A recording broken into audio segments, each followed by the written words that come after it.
Hi guys, if you don't know me already, my name is Michelle Vinakurov, and I am the one behind the series of the World of Autism, which is my blog. And I've been running on guest interviews for like the past few months now, really, and it's been wonderful having the amount of people that have been coming on. And today's guest is actually the first professional that I'm gonna be talking to today. Here we have Miss Janice Nathan. Janice, how you doing? Hi, I'm good. I'm excited. Excited to be here. And I'm neurodivergent with some autistic traits, but not autistic. But there's actually a lot of, I'm now in a group on Facebook, Autistic SLPs, speech therapists. There's a lot, it's a growing group. Neurodivergent, autistics, we didn't know each other existed, basically, I think until the quarantine, until this COVID thing, because we all started kind of congregating online. So it's been wonderful because I really used to think I was the only one out there. It's awesome because we understand each other, but we also approach therapy the same way. With that extra insight that you have. Yeah. So, but to start out, like how I ended up here. So my parents were on the spectrum, I now understand. They obviously were undiagnosed because it was way back when. They didn't date. They were set up by their two families. And my brother's autistic. I'm neurodivergent. I have severe visual spatial deficits, but I also realizing I have some autistic traits that, when I share my private stuff that I've never shared with neurotypicals, with autistics, they're fine. It's like, well, yeah, okay, so who cares? So I'm realizing more and more, just didn't realize.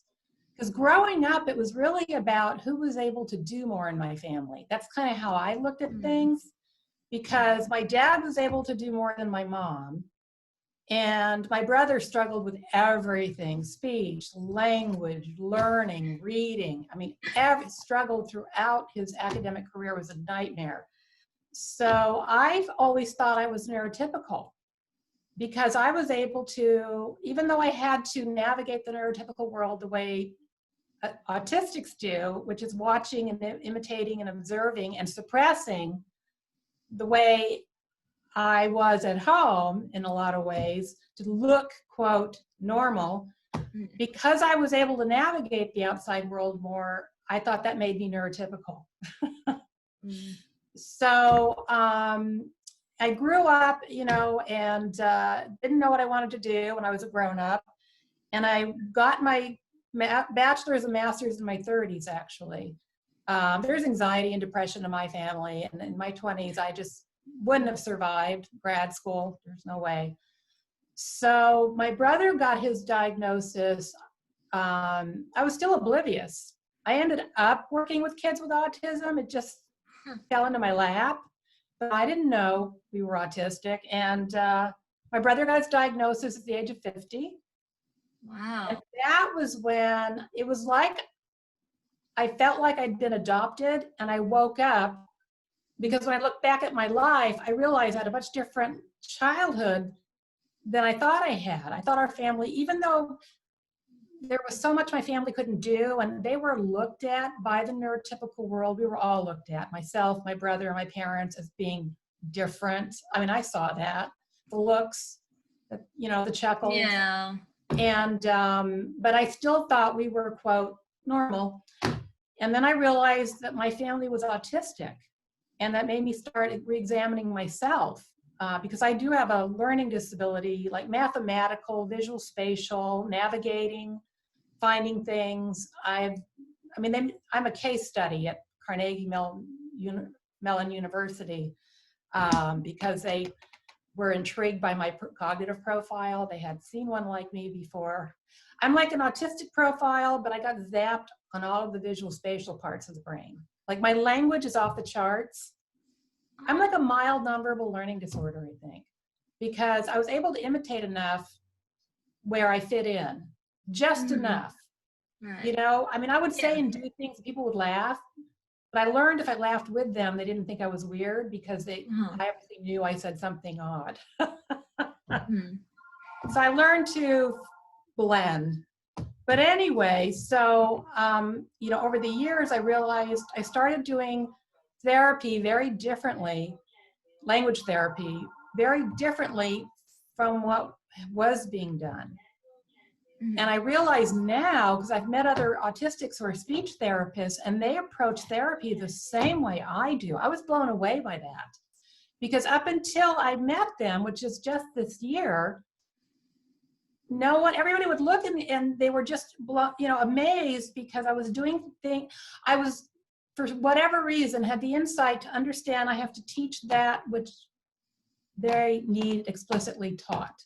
Yes, You that's know? super important. Yeah, that's why like being specific and like clear of what Yes. teaching to the child, that's like my approach always with See? professionals. Same thing. I'm like, Because you get that. You get yeah, what was hard for you, yeah, is obvious to you what then they're going to need help with. yep.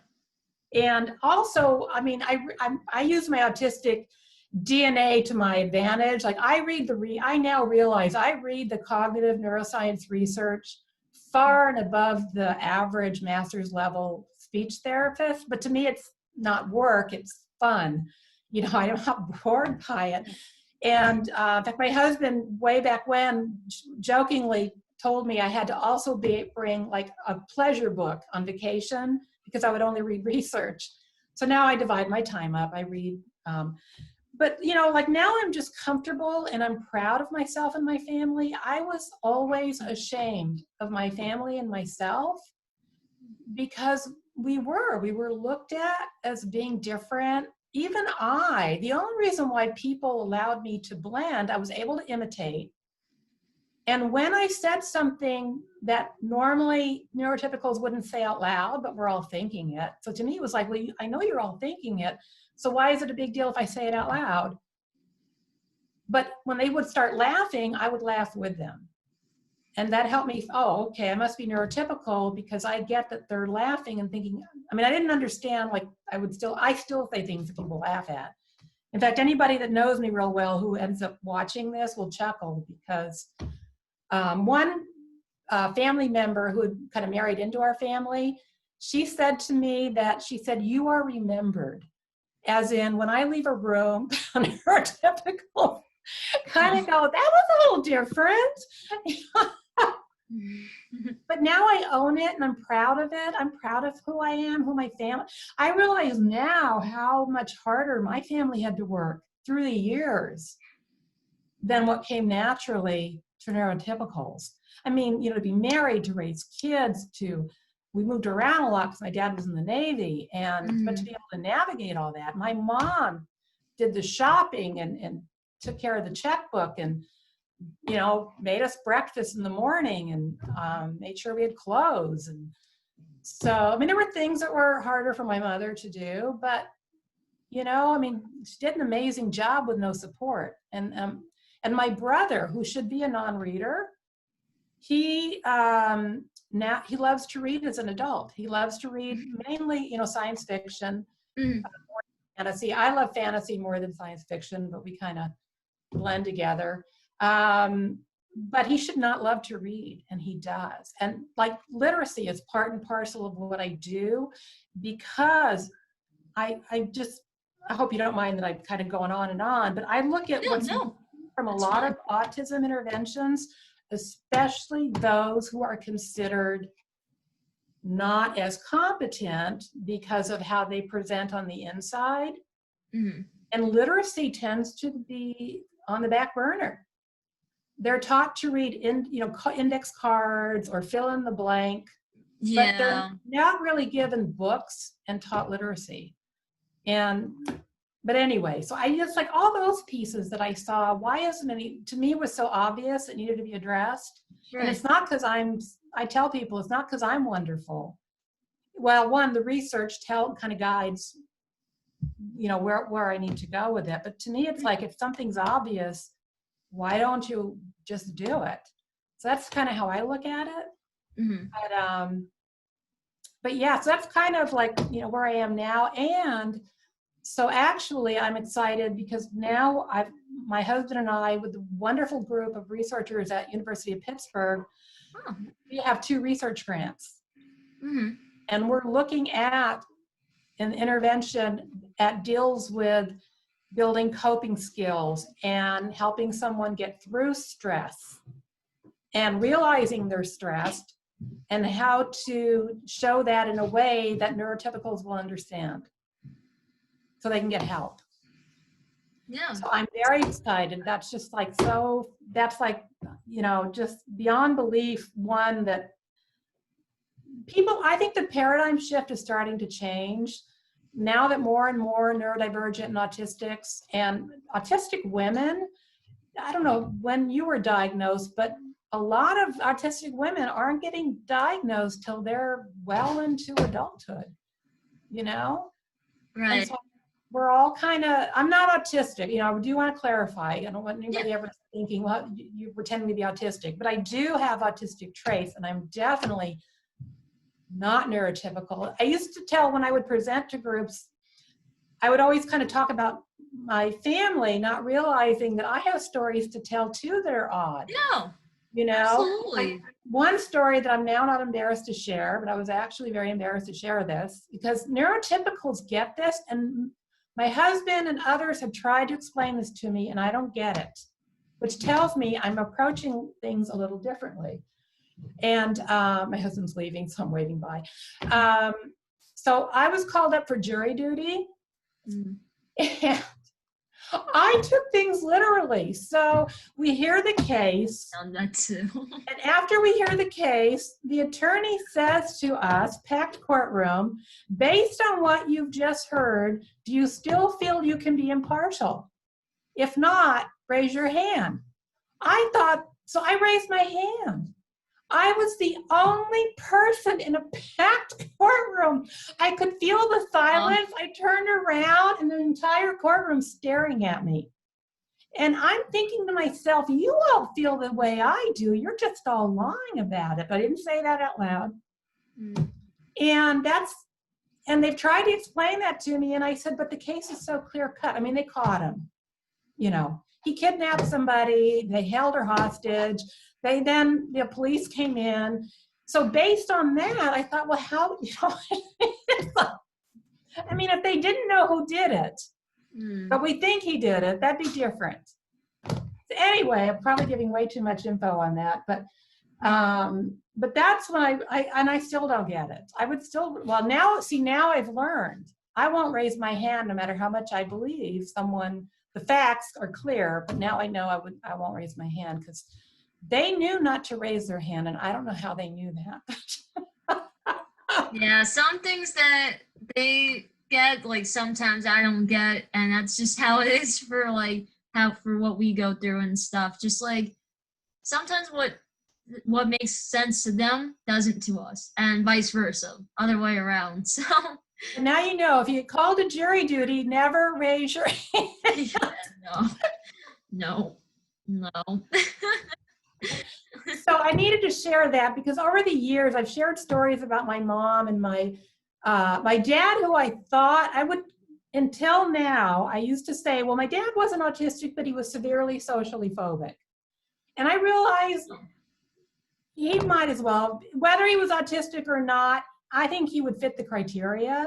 Like at even family gatherings, at dinner, he would completely look like he was zoned out. Like into his own head. That was me, like when I was younger. Yeah. Yeah, and my dad was an adult, you know, with kids, and so he would stare straight ahead, and I thought, oh, he must not hear anything going on. But later, when I would talk to him, he knew everything. But it was just his way. I think, you know, the anxiety. It was easier to check out and too effortful. It was just too effortful. And that's what I find, that I'm now realizing how exhausting when I was, like now I've been quarantined because, you know, I can't really, and we're doing the research, which is all remote. So I'm able to do that. Right. But like when I worked and came home, I was exhausted and drained, and I, like, talking to anybody, like, I would just kind of zone out myself. I'd go down, I would have the TV on, I'd have my iPad in front of me, but just like, I will watch the same movies over and over and over again. I will watch the same TV shit. If I get like that feeling, I need to watch this TV series, I watch them from beginning to end and over it, and then I do it again, and I do it again. And I'm realizing that's probably an autistic trait, but it's calming. Yeah. It's just calming. Because I've seen and heard it a bazillion times, but that's how, when that's like one of those, like, I know one of those traits about that's the same thing where, like, you get into a song that you like over and over again, or like show or anything like that, or rereading something over and over again too. That's yes. Rereading books like over and over again. That's like, yes, I do that too. Yeah. Like my husband, I finally, you can only hide so much. So in the car, I will have a song on repeat. You know, have a CD in there. I just put it on repeat, and I'll listen to it till my brain just says, okay, I need another song now. Could be a week, could be a month. But every time I'm driving, hearing that, and my husband said, do you realize you have that song on repeat? I said, I know. It just feels good.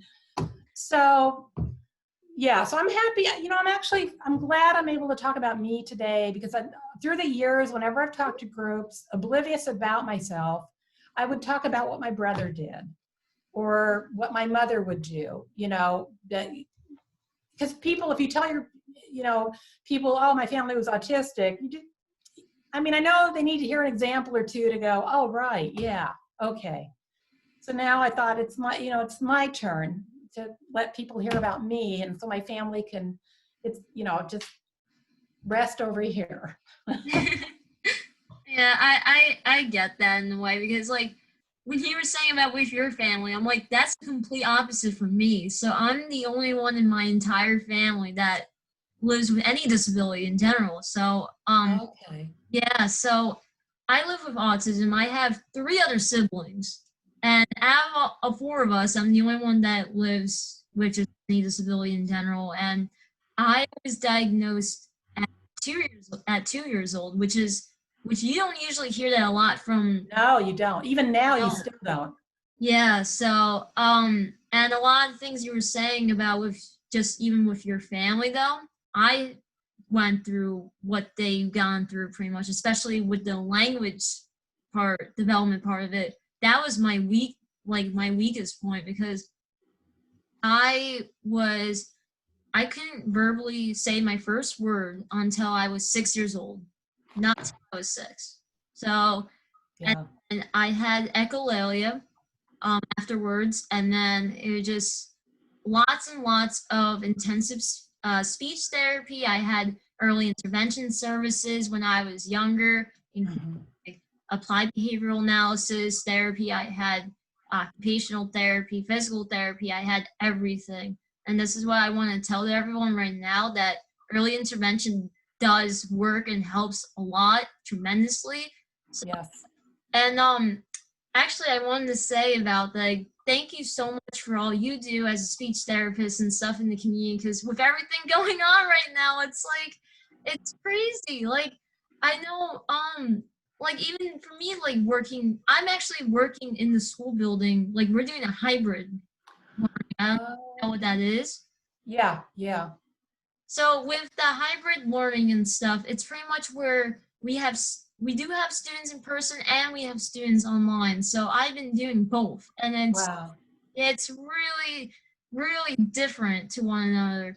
So I wanted to know actually a little bit more of what your experiences is like teaching, like doing speech therapy online to students. So I really have, just because of the stress that I've been going through, my own anxiety, because I'm immunocompromised, I've had to put my private practice on. I have a private practice. I've had to put it on hold.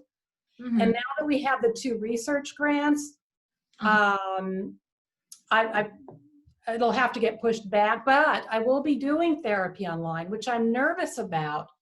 So actually we had to change the age groups of the study because initially they were going to be younger kids, but online, so they're going to be older kids.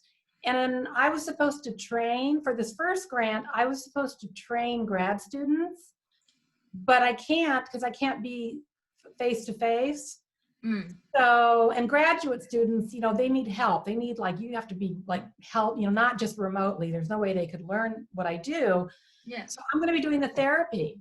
I will be able to let you know after, but there are, I could hook you up with some autistic SLPs that are actually working. That'd be cool. Give me your info and I'll put your info on our Facebook group. Okay. In fact, if anybody's out there is neurodivergent or autistic and they're a speech language pathologist, contact me. I'll hook you up with our group. You can be a graduate student, doesn't matter. All are welcome. Neurodivergent as well as, autistic. So I love everybody I've met. Just, I can't thank them enough because it's helped me. I'm still on my journey, learning about myself. Right. And so that's wonderful that because, I know a neurotypical would talk to you and probably go, oh, you can't even tell she's autistic. I get told that you get told that a lot, sure. Every time, yeah. Right. But I know how hard you've worked and how hard you're working. Yeah. And I just know how much effort goes into it. And I think if I were to tell neurotypicals anything, it doesn't matter how happy and relaxed and capable someone looks, our brains are working a lot harder to look the same as neurotypicals. Yeah, that's absolutely true. Like, everyone has a different way of thinking and stuff, so it's just, if we're able to like help each other through that and just get to understand each other, that's going to make the world a better place too. Yes, it's wonderful. Absolutely. Yeah, that's exactly what, and I completely agree with that. So I thank you for sharing your advice to just neurotypicals. And do you have any advice that you want to give to other speech therapists and stuff that are working with children? Actually, I'm not going to get into specifics, but there's actually the neurodiversity movement, speech therapists, occupational therapists. We don't really have any physical therapists yet, but it's called the Neurodiversity Collective. Julie Roberts, shout out to Julie Roberts. She's this amazing woman who started the whole thing. And I'm actually, my husband and I are advocacy chairs for that group. And so, I would just recommend that any therapist join the Neurodiversity Collective because understanding, I guess the main thing I really feel is that to ask an autistic child how they're doing, and if, people, because a lot of therapists will say, well, how do I know if he or she likes this? How do I know what they're thinking? And my first thought is always, well, just ask them. They'll tell you. Yeah. They will tell you how that, and so I guess it's really to know that there's always a reason behind whatever they're observing. And that reason is linked to stress and anxiety at trying to fit in, and they're doing at that moment, that's the best they can give. I think that would be just the most basic 101 advice is to know, always look at whatever they did as their best attempt at trying. Exactly. Because then it's never punished. It's not looked at as a negative. It's, then you can just say, thank you for trying. That was the best trying I ever saw anybody do. And, number one, to keep them regulated and to trust in the relationship and all that.